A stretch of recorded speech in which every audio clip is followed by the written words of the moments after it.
Upon returning from the war, here's what Major Winters had to say. Back to the book. The war changed me. I returned to the States bitter, a different man than the young man who had enlisted in the Army in 1941. I was hardened when I returned.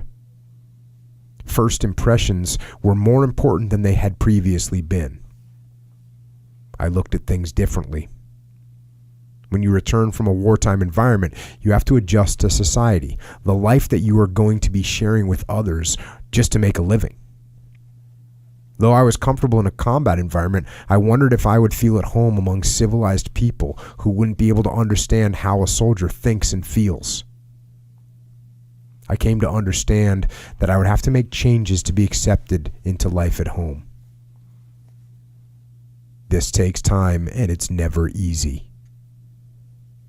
While on the front lines in prolonged combat, I often wondered about my friends back in the States, old friends I had grown up with, some of whom had avoided coming over, either by becoming conscientious objectors or working in war-related factories that the federal government had declared essential.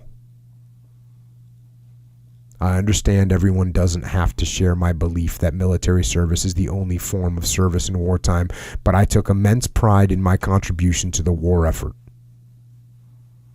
We who fought the war were part of something noble. Military service is an honor, a privilege. Funny thing is that when I finally returned home, I had no desire to pick up with those friends who managed to skip the whole thing. I completely shut them out. I wouldn't come downstairs when they knocked on the door. Even today, when I look at a man or woman, I can't help but judge them. Does he have leadership capabilities? Would she be good in combat? Does he or she have what it takes? And I think, clearly, when you come home, those are things I think everybody goes through. Yeah. Of you're looking at people, you're kind of judging people. It certainly will leave a mark. I'll tell you, I don't think there's enough veterans now. You're not going to be able to just hang around with veterans. It's not going to happen. You gotta understand and accept the fact that not everyone served the way you served. That's just the way it is. And I try to make sure that I don't outwardly hold people to a higher expectation.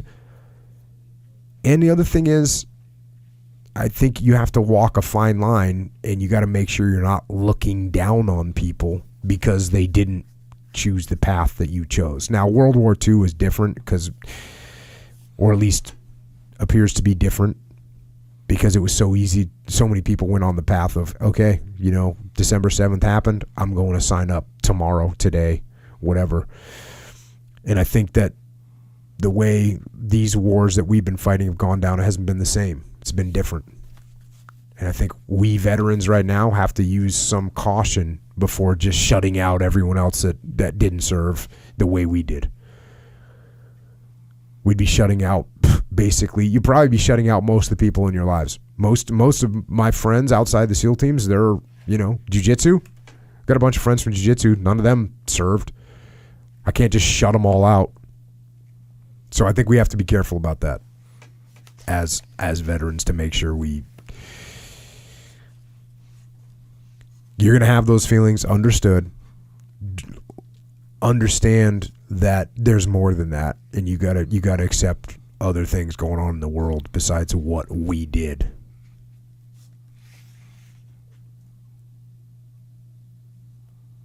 Another letter that Dick Winters wrote to Dieta Allman, going back to the book. When you're an officer, you are responsible for the lives of soldiers in your command.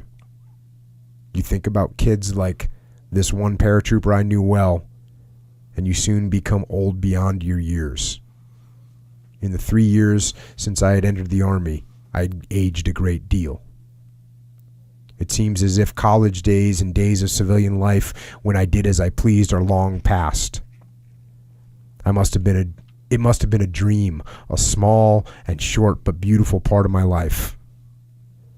Now all I do is work work to improve myself as an officer, work to improve them as fighters, as men, make them work to improve themselves.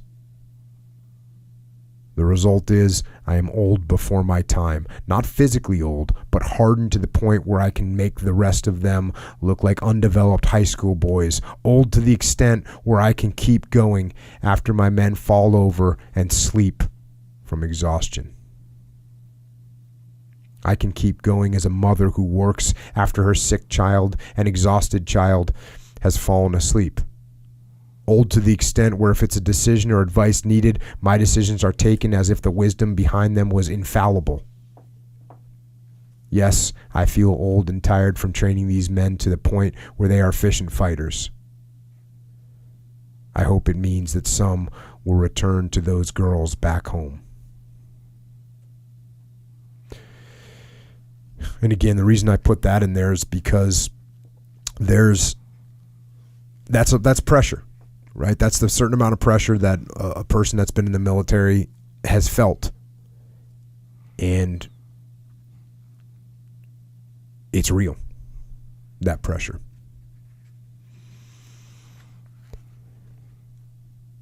And his wife said Dick fights the Battle of the Bulge virtually every night. He had recurring nightmares. So even Dick Winters, a very thoughtful and squared away guy, was still living those nightmares virtually every night, his wife said.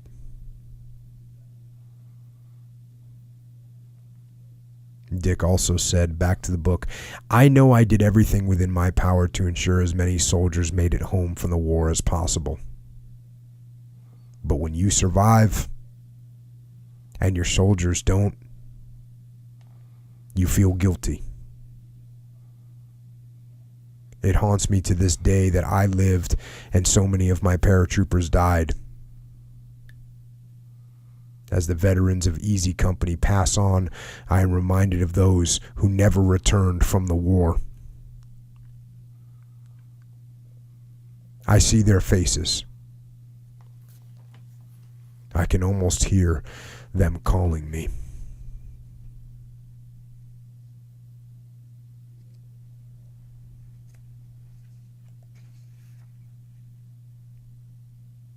And again, I think that everybody that served and survived when your friends and your brothers didn't, you're always going to have that. And it's not going to go away.